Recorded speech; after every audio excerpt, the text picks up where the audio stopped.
What's going on, guys? It's Easy. Just loading up a quick custom match here just because I want to explain a couple things to you guys. Basically, what I discovered today, don't know exactly how many people have realized or even know, is basically if not everybody plays console, and holy cow. Not everybody plays console, a lot of people play PC, and everybody's looking for various solutions to, record and stream PC footage in 1080p without draining your CPU, your graphics card, and, while keeping everything high quality. Now, it seems that there is a new way to do this. Now, everybody's seen that you've got the AV Media and various other connectors and adapters and all the rest of it, just tech that basically enables you to do just that. However, one that you may not be aware of is the Elgato game capture, and I wasn't aware of it until today, as I say, and it actually works really well. You can see that this game isn't even stuttering in the slightest. It's full 1080p on high graphics, and I mean, my CPU at the moment's running at about 60%. Now, I've got a GTX 970 with a 3.7 GHz processor, which is more than enough to handle it anyway, but if you did just want that little bit extra just to stop your graphics card getting drained or your processor going too far, then, not everybody has the spec that I do. And not only that, I like to make sure that I've got more than sufficient power to actually do it.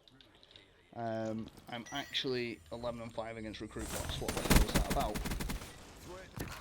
Oh my god, there's another one there. And he just got punched. So now, as I say, you can use the Elgato, which I will show you how in just a second.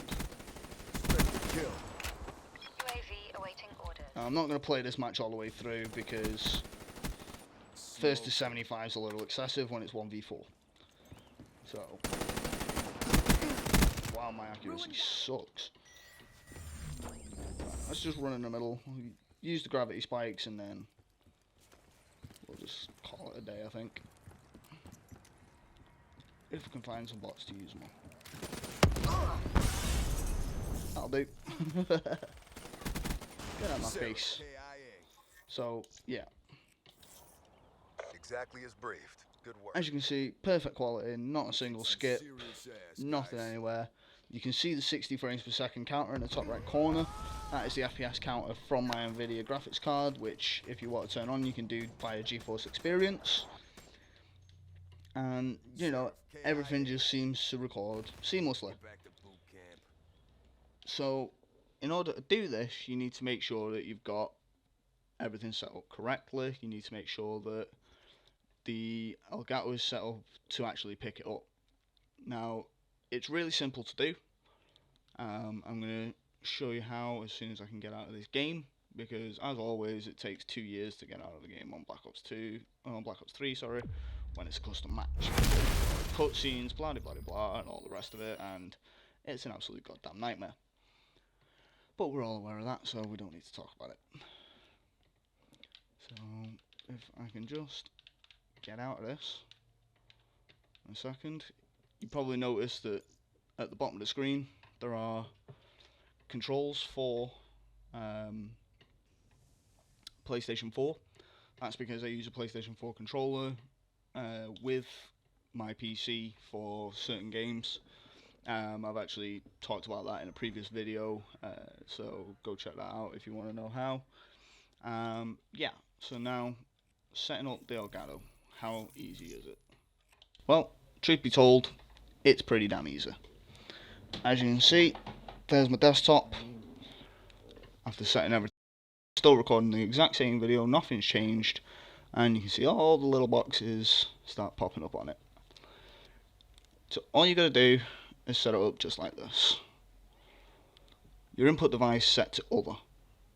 That is the key part of the whole thing, is just set it to other, Make sure you've got your input on HDMI, your audio on HDMI, and just set it up however. I mean, I allow for 60 frames per second, and I have my overall quality at the best, because I know I've got a system that can handle it without a problem. Anything else is perfectly fine. Look, all basic, audio, standard, profiles you don't need to worry about, and your advanced compatibility you only really change if you need to. So it is as simple as that. You can still record, commentate, live stream, and do everything just as you would from a console, only doing that you can do it from a PC. This has only been implemented fairly recently that I'm aware of. I've tried checking it hundreds of times in the past, and I've never been able to find a way to actually record PC using the standard Elgato. I'm not using the HD60, I'm using the original Elgato, the first one that came out. I'm using that and just the standard Elgato software, as you can see. So, incredibly useful. I know I was more than ecstatic when when I found it, and you know, it makes life so much easier because you don't need to worry about using any other software, hardware, whatever. I recommend the Elgato. I mean, it easily records at 30 frames per second. If you allow it to 60 frames, I'm pretty sure with some playback it does allow 60 frames, but not with all. But as you can see in the video, 30 frames is more than sufficient, and yeah, you don't need any more than that. You can live stream seamlessly through the program itself. So yeah, I highly recommend it, and if you guys found this useful, be sure to let me know, drop me a like, comment, feel free to subscribe for more tips and tricks, and I will see you guys